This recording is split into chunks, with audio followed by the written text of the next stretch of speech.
Kauna-unahan sa Pilipinas. NBC Manila Broadcasting Company. DZRH, member, kapisanan ng mga broadcaster ng Pilipinas.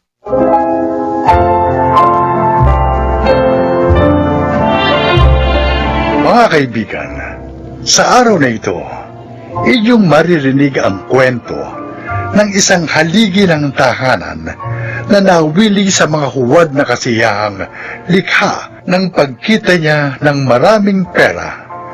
Siya ay si Magno. Natsyempohan ko ang lakas ng trucking business sa pier. Kaya mula sa isang truck lang na minimaintain ko, nakapagpundar pa ako ng 4 pang-truck na ginamit kong panghakot ng mga kargamento mula sa mga dumarating na barko.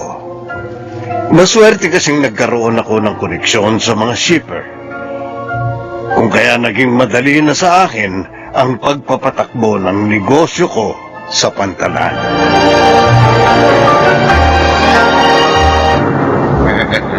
Anak nang, para ka na lang namumulot ng pera dito sa pera, Magno. Bawat dating ng mga truck mo, hindi ka na magkandatuto sa pagbibilang ng pera. Paldong-paldo ka araw-araw. Ganun talaga pag dumating ang swerte, Domeng. Siksik-liglig na, umaapaw pa. Pero alam mo ba kung anong kasunod ng mga linya niyan? Ano? Magbigay ka at ikaw ay lalo pang bibigyan. Mapagbigay naman ako, di ba? Oo naman. Tatlo-tatlo ba naman ang asawa mo eh? Kaya sobrang mapagbigay ka talaga. Si Raulo. Diyan ka na nga, paparti-partihin ko pa itong mga pera ko. Oh, ayan, 500 piso. Uy. Sa'yo na yan. Alam ko naman naghihintay ka lang na hagisan kita eh. Kaya kanina ka pa alikid sa akin. Buti naman, alam mo. Salamat ha. Tama-tama. Wala akong labas ngayon eh. Pagpalain ka pa sana lalo. Huwag mo na akong utuhin. Baka magbago pa isip ko. Sige na. Pawiin ko pa yung 500 piso na yan sa'yo eh. Hindi na ha. Sige na, scared na.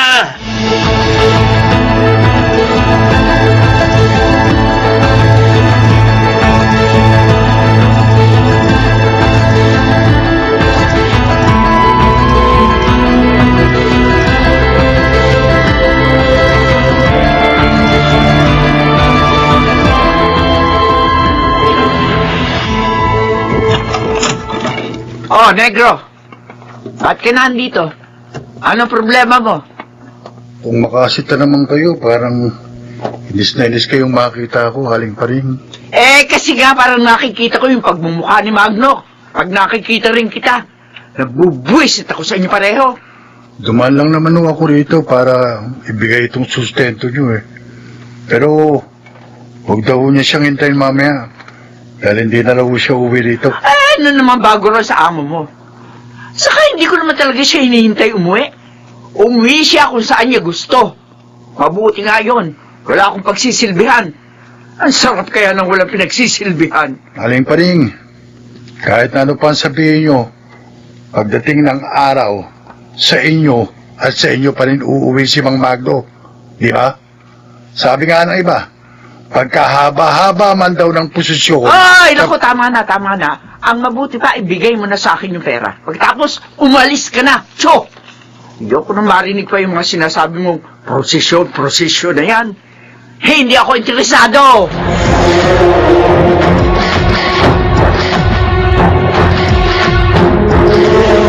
Hoy, Magna!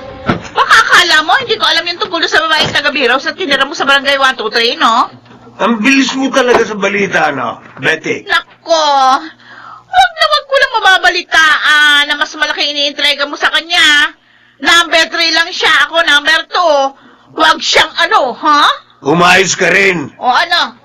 Kapag nandito ako, huwag kang dakdak ng dakdak. Ano gusto mo? Gangel, salit na nagpapahinga ako rito, bunganga ka ng bunganga. Basta gawin mo lang yung papel mo, tapos!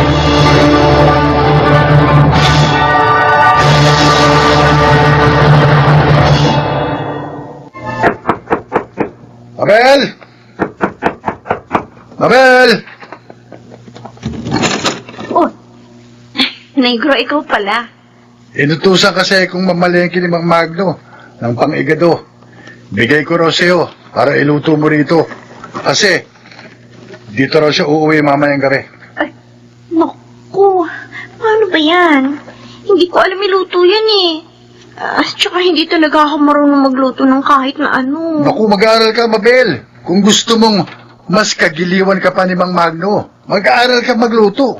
Lalo na ng mga paborito niyang putahe.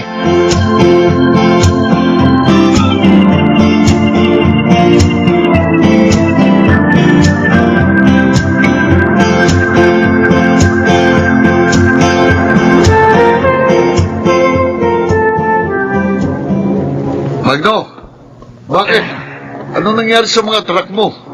Eto santo pumapalya na raw umaga na, sabi ng mekanikong tumingin. Ako, Yun namang nasa unahan, baterya naman ang problema. paano yan? Dami pa naman barkong padating ngayon. Yun nga ang pinanghihinayangan ko Tapos yung kinikita ng 3 truck na bumabiyahe pa, napupunta lang din sa upgrade at maintenance ng lahat ng truck.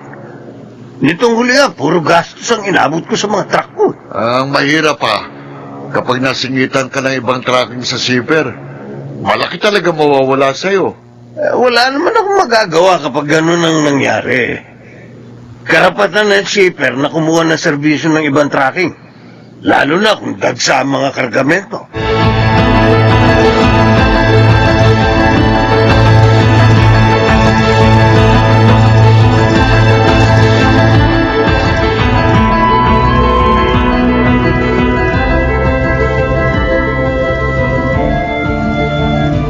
Aling paring! Aling paring! Sandali lang, Negro! Ano ba? Hindi ka makapaghintay. Pinamalengke ho kasi ako ni Mang Magno ng karneng baka. Ilaga nyo raw. Kasi dito raw siya uuwi mamayang gabi. Bakit bigla yata dito na isipang umuwi ng amo mo? Bakit hindi doon sa 2 babae niya? Palagi nagsasabunatan sa kalsada. Ayan na naman kayo, Aling paring. Di ba nga ang sabi ko sa inyo, ang buhay parang paglalakbay. Sa hinaba-haba man ang biyahe, sa pinakadestinasyon pa rin ito magtatapos. Kaya sa ayaw nyo sa gusto, pagdating ng araw, dito rin sa bahay nyong mag-asawa magbabalik si Mang Magno. Ang sabi mo sa akin, nililipat mo ako sa isang maayos na apartment. Pero hanggang ngayon dito pa rin sa Mabahong Squatters area na tumukoy ni upa. 4 na truck ko na nga kasi ang mga sira. Kaya yung isang truck na nakakabiyahe na lang ang inaasahan ko. Kaya talagang mabubulok na lang ako sa nakakasukan lugar na to. Alam mo, kaya ayoko na rin umuwi rito Ayaw mo kong tigilan ng kadadaktak mo. Nakukulili ng tega ko sa'yo. Teka. Saan ka naman pupunta? Maghahanap ako ng lugar na walang maingay na katulad mo. Hoy! Teka lang, hindi mo pa ako binibigyan ng pera! Tirahin mo ang mukha mo.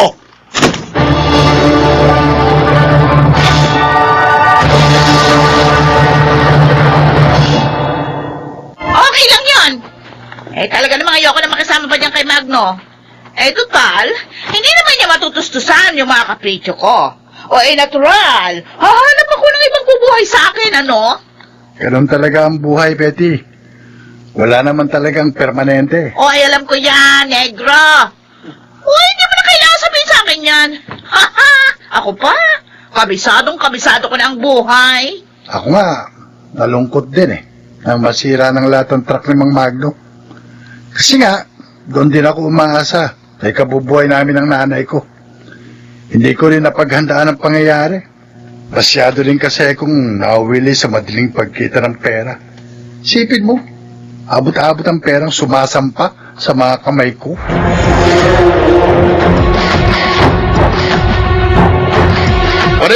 Paring! Si Magno, inatake! Itinakbo sa ospital ang mga kasamahan kong estibador.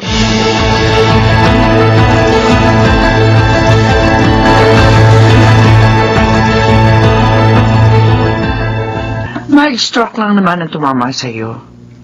Kapag nakarecover ka, magagawa mo pa rin yung mga bagay na nakasisya sa iyo. Pero wala nang lahat mga truck ko pa rin. Wala nang kabuhayan ko. Kaya mo pa rin bumangon, Magno. Malakas ka, di ba? Wala kahit na anong makapagpapabagsak sa iyo. Yan ang patunayan mo sa sarili mo ngayon. Kung gusto kong magbago, matutulungan mo ba ako? Sana nga, kung ang sinasabi ng iyong puso, kapareho din ang sinasabi ng iyong isip, Magno. Alam kong marami akong pagkukulang na dapat punan sa iyo. Alam mo, simulat sa Paul, wala naman akong hinangad kundi ang mapabuti ka. Kung may mga pagkakataong nakapagsasalita man ako na masasakit, kailangan ko lang sabihin ang mga iyon para lang mabigyan ko ng katarungan ang mga sakit ng loob na nararamdaman ko sa mga ginagawa mo. Hindi kita bibiguin pa rin. Pangako. Hindi ako magiging maramot sa iyo, Magno. Ipagdarasal pa rin kita. Ihingin ko pa rin sa Diyos ang para sa iyong kabutihan. Pero makipag-usap ka rin sa Kanya at magsisi.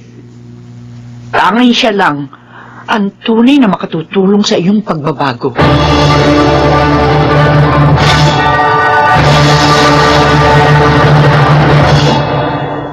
Siguro nga, pinitik ako ng nasa itaas. Kung kaya sa isang iglap, na walang lahat sa akin ang tinatamasa kong mga sarap ng buhay. Inabuso ko ang pera sa maling paraan ang paggamit nito. Ang higit na nakapagsisisi, hindi ko napaghandaan ang mga pagsubok. Gusto kong makabawi sa lahat ng pagkukulang ko kay Paring. Kung kaya sa kanya ko inialay ang sinimulan kong pagbabago. Ako si Magno, at itong aking buhay. Nais ng tao na palaging makaranas ng mga kasiyahan sa buhay. Ngunit, pansamantala lamang ang lahat ng ito at maaaring mawala sa isang iglap. Makamit man natin ang lahat ng ito, darating pa rin ang pagkakataon na tayo ay masasaktan at mahihirapan. Mga nagsiganap, Phil Cruz, Jun Legaspi, Susan Robles, Rosana Villegas, Chiquit del Carmen Amor, at Lionel Benamin sa papel na Magno. Naglapat ng angkop na tunog Jerry Mutiang, sa musika Buboy Salonga, supervisyong teknikal Eric Lucero at Bong Muyar, creative consultant Phil Cruz, production assistant Anching Cruz. Ito'y mula sa panulat ni Sel Barlam, sa direksyon June Martin Legaspi at Maynard Landicho Jr. Ito ang aking buhay.